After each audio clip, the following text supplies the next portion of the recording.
Hello, everyone, and welcome to another Moody Talk.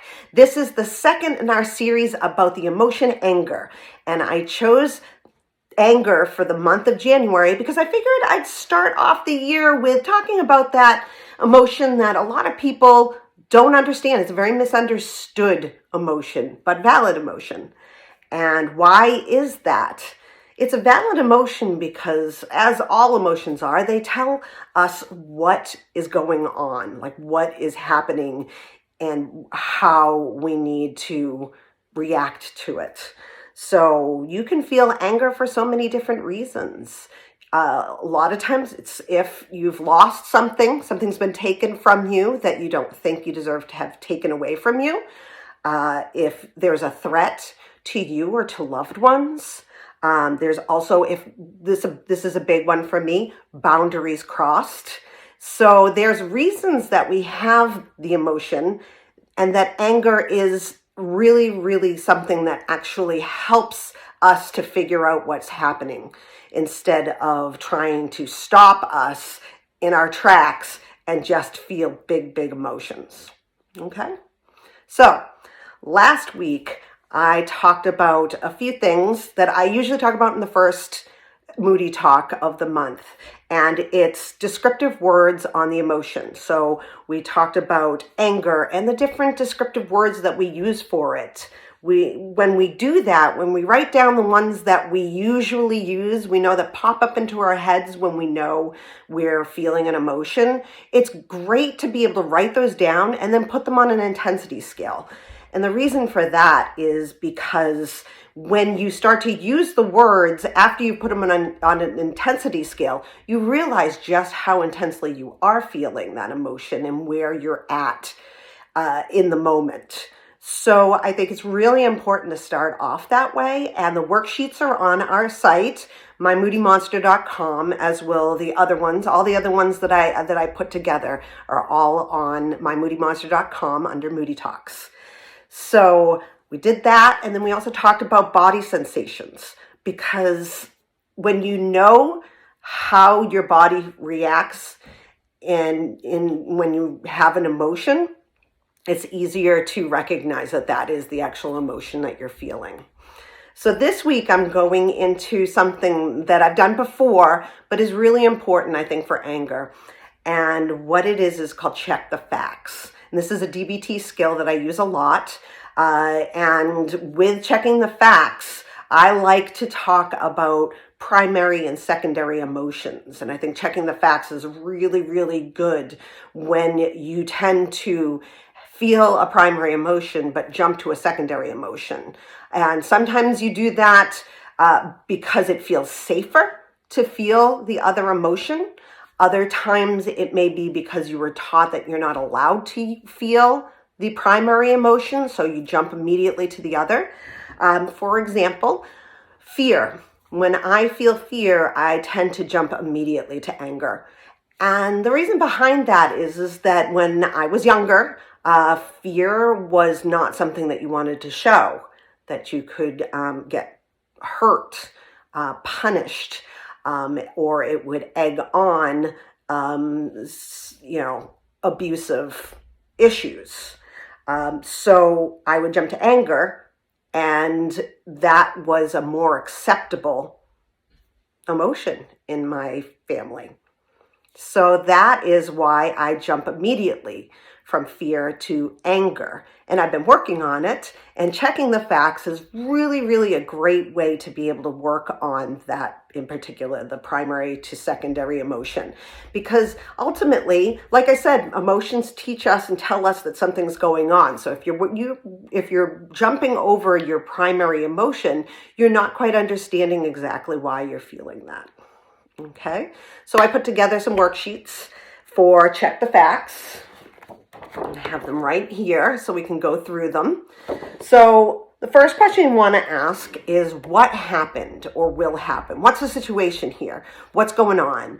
And really combing through that, not just saying, well, this happened. Well, somebody jumped my boundary. It's not as simple as just saying like, oh, well, this happened really quick.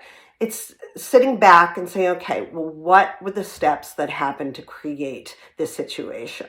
Okay, sometimes it's how you're feeling in that moment. If you're feeling a certain way and something happens, you could go really quickly into an emotion in a more intense way. Okay. What do I think happened or will happen? So this is good. This goes back to the first one. If you go through and name the things that happened during that time, then you can look at it less emotionally. So when you look at it after with what did I think happened, going back here and really combing through and saying, okay, this actually happened. Okay. Will this really hurt me? So with anger, I think a lot of people, when they're angry, they do feel like they're going to be harmed in some way. So it's that immediate reaction. No, this cannot happen. So asking the question of, will this really hurt me, is a good way to figure out the intensity again. Well, maybe I overreacted because maybe I was feeling a certain way before. And so I overreacted to something. Okay. What is the worst that can happen? So out of the whole situation, what happened? What could happen that would just be the worst thing that could ever happen? And why, is that something to really be fearful of? Does how I feel right now actually fit the situation? So this is the final question in the end, is what I have, going on with my body and the words that I've chosen, is that emotion really what I'm feeling right now? Or am I scared about something like I normally am? Am I scared and that's why I'm angry? So it's a good way to go through and figure it out. Now this is like the step-by-step again, but it breaks it down into questions. So what is the emotion I am feeling? So if you're saying, you're using your descriptive words for anger and you figure it out that you feel angry, right? What happened? What prompted me to feel this emotion? So this goes back to going in and descriptively going through a situation. We all jump the gun a lot. I always jump the gun. Again, another thing I'm working on.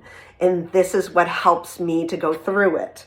So what prompted me to feel this way? So let's pick the boundary was crossed. So somebody crossed my boundary. So check for extremes and judgments. This goes back to when I said, what do I think happened?